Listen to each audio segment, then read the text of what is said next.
This is quite a technical video, so it's not for the faint-hearted.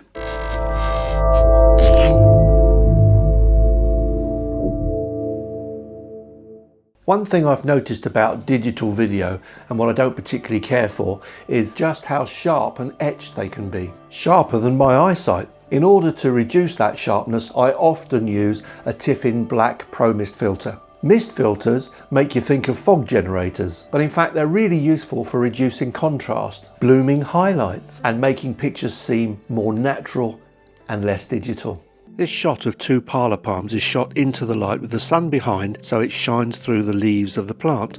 This is what it would look like taken straight into the camera.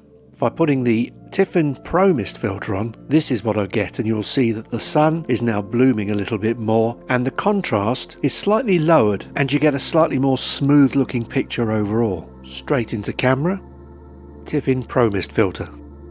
Straight into camera, Tiffin Pro Mist filter. Another filter that I use is a variable neutral density filter. These filters allow you to have a slow shutter speed while having an open aperture, which can give a strong out of focus background. They also make your video smoother with a slower shutter speed. I use Freewell Variable Nd filters. No filter was used in this shot so that you have a baseline picture to compare with. A neutral density filter makes the background more blurry since you're able to open the aperture right up. Freewell filters tend to add a slightly yellow cast, but it can easily be fixed in post if you don't like it. Without filter, with filter, without filter, with filter. Combine a mist filter and a neutral density filter and you get a nice shallow depth of field with diffusion, all at the same time. Again, I use a Freewell combined filter. Without filter. With this filter there's a much more blurry background and the picture softens.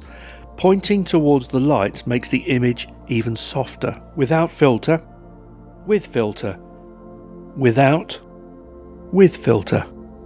Sometimes I want to increase colour saturation, to reduce reflections, to make the sky more blue and emphasise clouds, to cut through haze, and at the same time keep that slow shutter and shallow depth of field. So I use another combination filter, a Freewell Variable Neutral Density filter and a Polarizer all in one.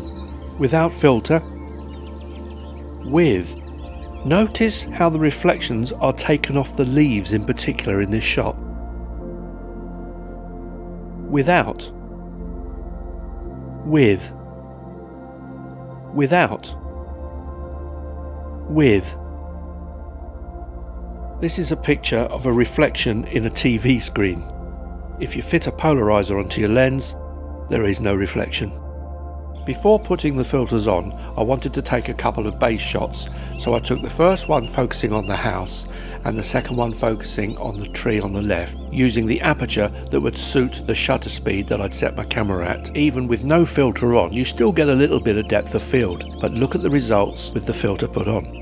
This is the same shot with the ND and the Pro Mist filter on, and you can see that instantly there is more of a bloom about the picture. The contrast is slightly lowered as well actually.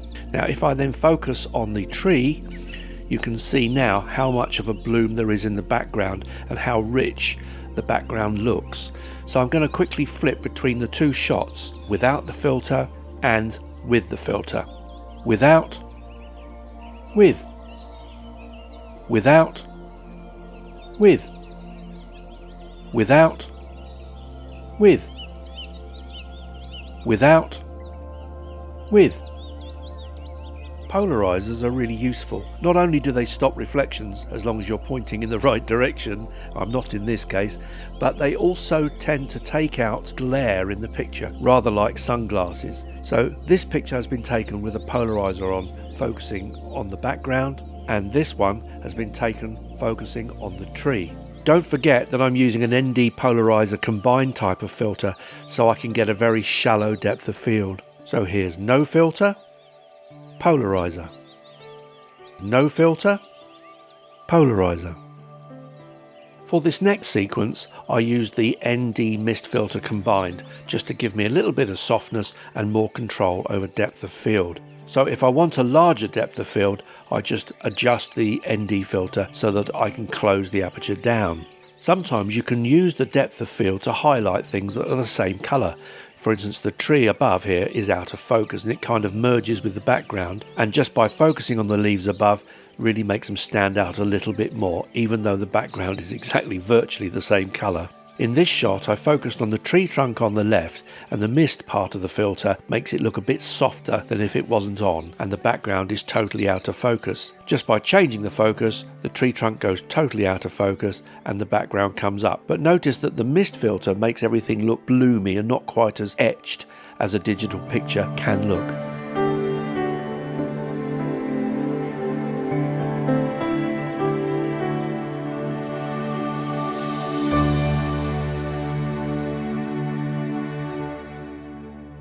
Now that was quite a lot to take in, so I'm going to go through the filters that I use. Here they are, but they break down into basically three types. The first type are the clear see-through ones. Those are the ones that don't cut any light. What they do is soften the image. So if the image goes a little bit soft, it doesn't look so digital.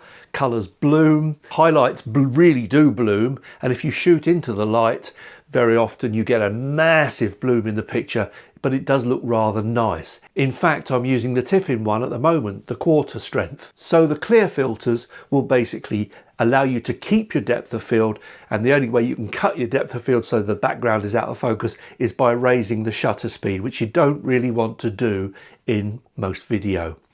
So the one I use a lot is the Tiffin quarter. Now the other filters all cut the light. First of all, NDs. I use a variable ND or a VND. That means that I can move the VND up and down so that my exposure can be set up by the filter itself, and my camera can be left alone. Makes it very quick to use. The ones I use are the Freewells because they're good value. They give a slightly yellow cast, but I can correct it quite easily in post. What that allows you to do is slow the shutter speed down, open the lens up, get a shallow depth of field. Now, because I like the soft look, I use the combos. So the combos are ND plus diffuser.